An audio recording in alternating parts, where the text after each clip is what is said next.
Assalamualaikum warahmatullahi wabarakatuh.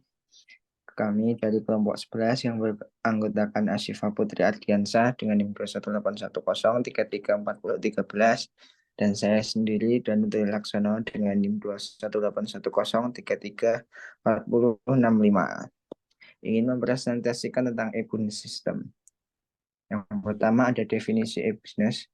E-business adalah kegiatan bisnis yang dilakukan secara otomatis dan semi-otomatis, dilakukan dengan menggunakan teknologi elektronik.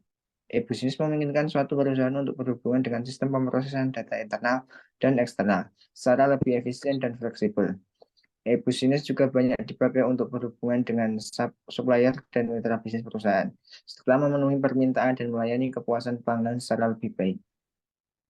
Lalu ada unsur-unsur e-business. Yang pertama ada pelaku e-business. Pelaku e-bisnis ada organisasi, komponen, perusahaan, supplier, pekerja, dan rekan bisnis. Lalu ada alat atau media sumber daya yang digunakan.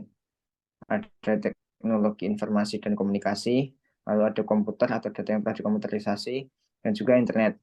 Dan juga tujuan dari e-bisnis adalah koordinasi, komunikasi, dan pengelolaan organisasi. Juga untuk transformasi proses bisnis dan juga sharing informasi.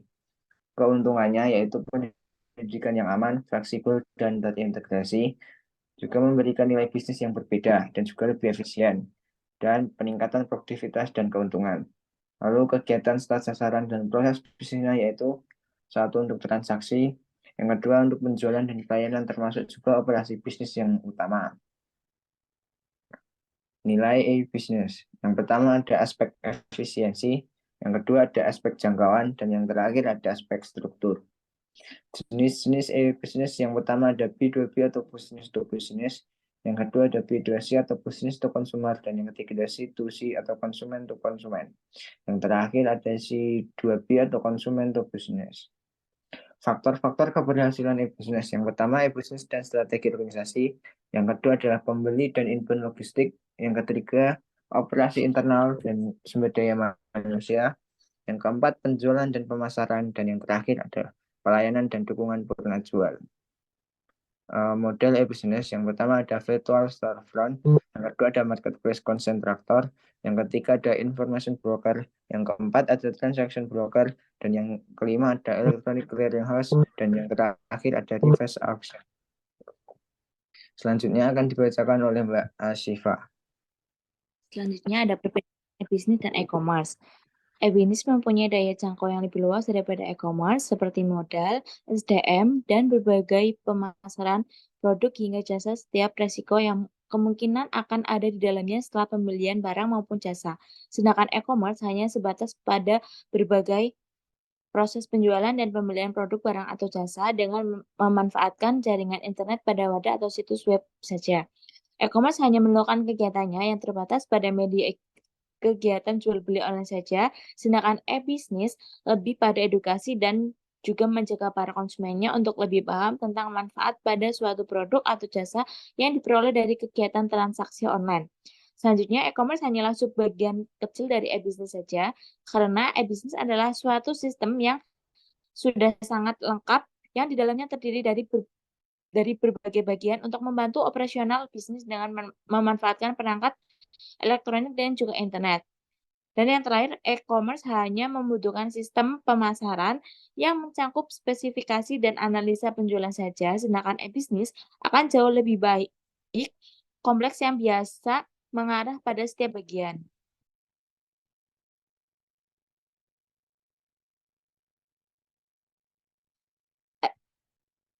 Adapun strategi-strategi yang dilakukan perusahaan ketika menjalankan e-bisnis. Supply chain management adalah strategi manajemen yang digunakan oleh perusahaan tentang rantai suplai yang akan terkomputerisasi secara otomatis.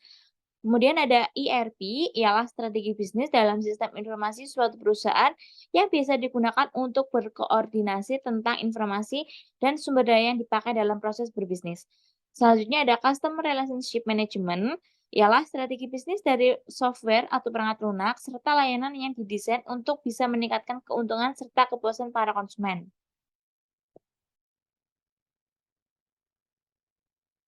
Selanjutnya ada kelebihan dan kekurangan e-bisnis. Kelebihan e-bisnis Yang pertama, proses promosi produk perusahaan menjadi lebih tepat sasaran sehingga pelanggan pun menjadi meningkat jumlahnya. Yang kedua, akses serta interaksi dengan konsumen jadi lebih mudah karena dapat berinteraksi dari jarak jauh dengan koneksi internet yang memadai. Yang ketiga, yaitu tidak butuh modal yang besar untuk promosi dan melakukan penjualan produk. Bahkan sekarang ada banyak orang yang bisa menjalankan bisnis secara online dengan modal yang tidak terlalu besar. Contoh dengan menjadi reseller dan dropshipper. Dan yang terakhir ada e-business, memungkinkan Anda untuk lebih hemat waktu karena proses transaksi bisa dilakukan secara online di rumah lewat internet. Adapun kekurangan dari e-bisnis diantaranya yaitu yang pertama, wajib membuat kesepakatan terlebih dahulu bila ingin bertemu secara langsung dengan konsumen ataupun sebaliknya. Kemudian, bagi pembisnis pemula yang mengetahui bisnis online-nya masih kurang, maka risiko terjadinya penipuan cukup besar apalagi transaksinya dilakukan secara tidak langsung. Contoh-contoh e-bisnis yang dapat dijalankan yaitu toko-toko fashion yang juga menjalankan bisnisnya secara online. Kemudian ada toko-toko barang elektronik atau gadget seperti handphone dan laptop. Lalu ada media cetak seperti koran berbasis online yang bisa Anda lihat langsung lewat internet misalnya kompas.com, Republika, dan lain-lain. Adapun keuntungan dari e-bisnis yaitu mampu menekan biaya telekomunikasi, waktu transaksi, juga penerimaan produk barang dan jasa, kemudian mampu meningkatkan citra perusahaan di mata para konsumen oleh informasi yang tersebar dengan mudah dan cepat karena melalui media internet.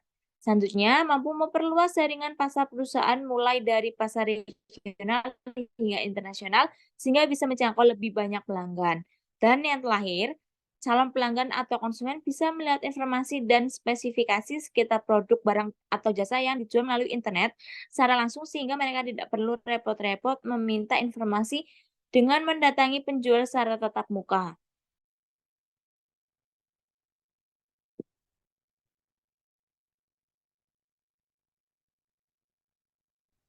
Sekian presentasi dari kelompok kami. Eh, Sekian, Assalamualaikum warahmatullahi wabarakatuh.